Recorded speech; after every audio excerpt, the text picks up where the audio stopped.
Hey y'all, it's Delaney, and welcome back to the Delaney's Desk channel. This is probably going to be a pretty quick video. I just wanted to get on here and say that I finally watched a new anime. It can be really hard for me to start watching anything new in general, but especially anime because I really have to give it my undivided attention. Like, I used to watch dubbed anime when I was a kid, but I haven't started a new anime that way in a really long time, and I probably never will. I'll just watch it with subtitles. So I really got to sit there and lock in. And sometimes my brain is just tired and I don't want to do that. So it was super random that I decided to start watching Sakamoto Days literally at like 11 p.m. Like, I was laying in the bed and was like, you know what, I'm gonna click on this.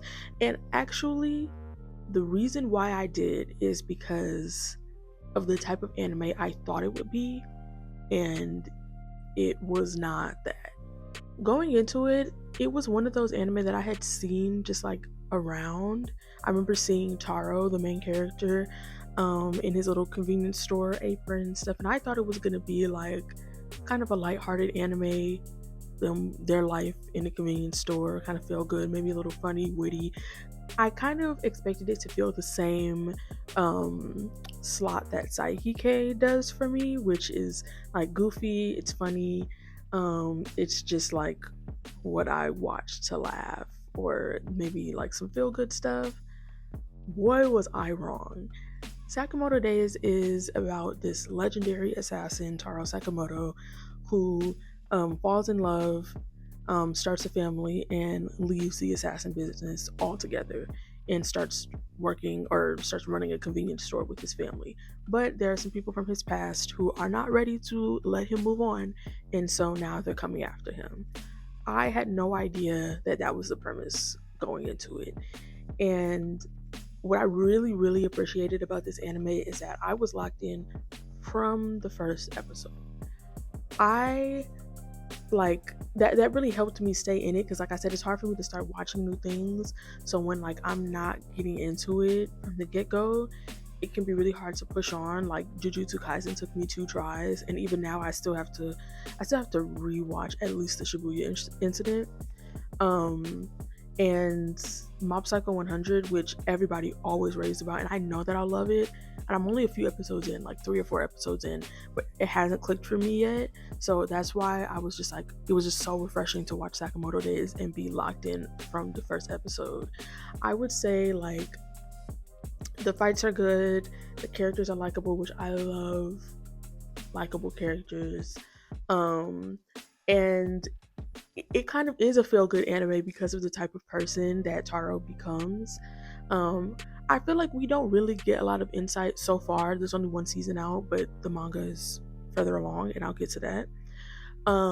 We don't really get a whole lot of insight into Taro's personality before we meet him as this in his post assassin career.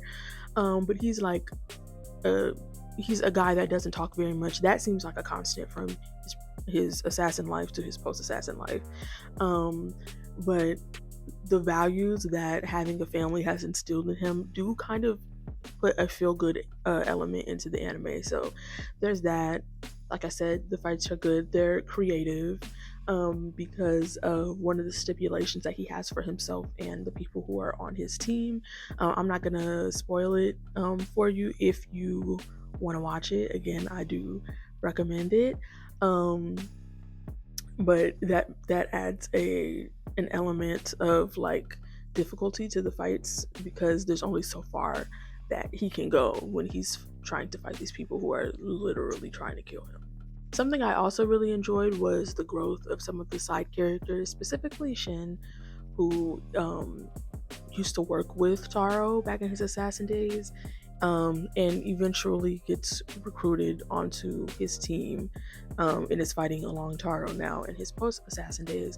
And he still has a lot of growing to do. He's like, I forget how old Shin is, like, I don't know, somewhere between 17 and 21.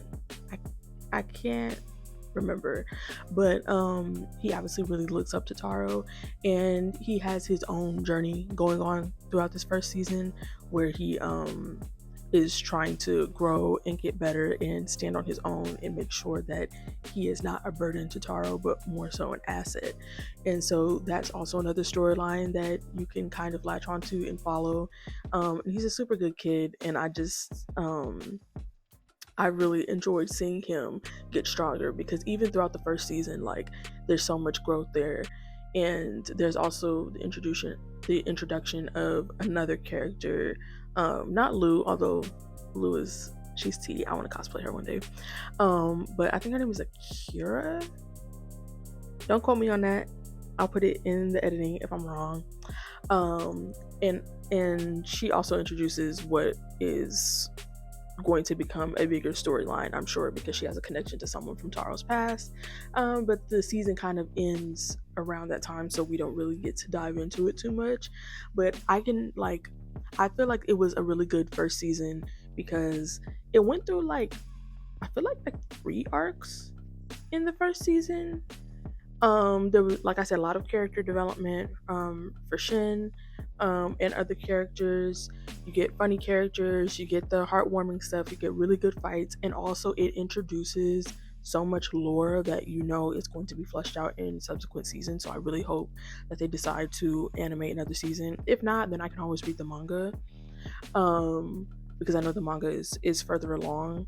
But I feel like it did a really good job of, like, teasing all of these storylines that you know are going to turn into something, because now I have all of these, like, questions, not like bad questions, but like, I want to know more. I want to see where this goes. And um sometimes stories don't do a great job of structuring that and making it so that they give you enough action, but also, like, plant the seeds of what is to come further.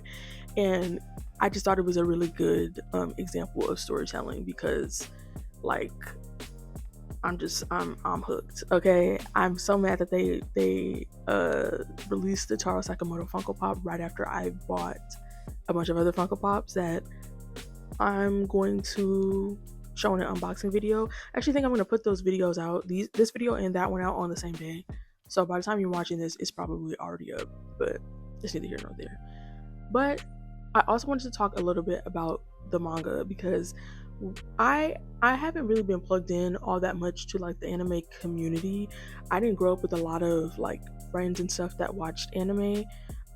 So I wasn't aware of how vast the community was until, like, adulthood, really, like, very, very recently. And so that's why I started making content around it, because I'm like, oh, okay, well, I can actually have people to talk about this stuff with. So I did something that I haven't done in the past at all, which is I looked up what are other people saying about this anime, other people who are watching it. And so I looked up Sakamoto Days on TikTok to see what the discussions were. And there were some people who were of the same mind as me who thought that it was peak. But there were a lot of other people who were saying that they didn't think it was very good. And it seemed like, of all of those people, they were all people that had read the manga. And so a lot of people were saying that the anime does not do the manga justice. So I can't really speak to that, but I don't know. I have a long list of things that I need to buy and read and all that. So I can't really say that I'm going to get to reading the manga all that soon. Like, I, at this point, don't really read a ton. I have a couple volumes of manga laying around, but that's pretty much it. And I have to read and catch up on Hunter x Hunter before I do any other manga. Sorry. But I do kind of want to read it to see what people are talking about. Specifically, I saw someone say that the fights in the anime don't do the manga justice. And I'm not really a tough crowd, I have to say. So, like, I'm not saying I like any old thing. It just depends. But, like, I thought it was fine. But I do know that there are people who watch a ton more anime than I do. They're really, really, sticklers about it and into the nitty gritty, and possibly picking out things in these fights that I am not privy to and probably would not care about. So I don't know what that's about, but if you have any, like, specific things, if you've read the manga and seen the anime and you have any specific opinions, definitely let me know, like, what the differences that you're seeing are, because I might not be able to see for myself for a while. But that really made me sad, because I'm like, okay, I really liked it. I mean, I still like it. It doesn't really matter what other people think, but I'm really curious, like, what could possibly be so wrong about it? I don't know. Anyway, let's get into some favorites in the show. Some of my favorite characters, of course, Taro. I just love him. I also am having a really, really hard time wrapping my mind around the fact that he's supposed to be 27. um it's not just the white hair, because there are other characters that have white hair. I think it's the dad element too, like the dad bod, and just like the way he acts and stuff like that. He doesn't seem quite as youthful as he's supposed to be, but anyway, love Taro. He doesn't talk very much. He's funny. He's just like very reserved, and I love a likable character. And he's also a very strong character, but also compassionate. And those two things are together make some of the really, really great characters in anime. Period. I like Shin. I like Lou. Like I said, I want to cosplay her. I also haven't talked about the Order, which is this group of elite assassins that Taro used to be in. And Osaragi, I think that's her name. It's some collection of those letters, but I'm almost positive that's what her name is. I also want to cosplay her because she's so cute and she's so badass, and she's just so tea. As far as my favorite fights, I have to think about it. I know that one of them is going to be Osaragi versus Dump. I just love a female fight in anime. As somebody who has watched Naruto so much, and I have a video that I want to make about all the things that Naruto could improve on, but female representation um, is definitely one of them. And like, there are just so many fights with um, like female characters in Naruto that could be so much better, but they're kind of squashed out by misogyny and not allowing female characters to be strong. Like, when I see good fights with female characters in anime, I'm like always want to latch onto them. When I see strong female characters, I'm like, ugh, I just love when they're allowed to be so badass. So Osaragi versus Dump is one of my favorite fights. Honestly, any fight that Taro does, and Shin's fights during the JCC entrance exams, because that's where we see like a lot of his growth, specifically because he is not on the same, when they're in the team part of the exam, he's not on the same team as Taro, and he really has to fend for himself. And I mean, the growth and how he digs deep in those fights are just, it's just so good. So I would say those are some of my favorite fights. Anyway, if you have seen Sakamoto Days, or if you've read it, please let me know in the comments. Tell me what you think. I need somebody to talk about this with, okay?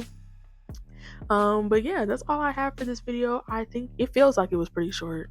It's probably under 10 minutes, which I think might be a first on this channel. So yeah. Anyway, here are my social media handles. You can follow me there if you'd like, including on my main channel where I make video essays through a historical lens. Don't forget to like, comment, and subscribe, and click the bell icon so that you get a notification every time I get off my butt and post a video. Thanks again for watching, and I will see you guys in the next one.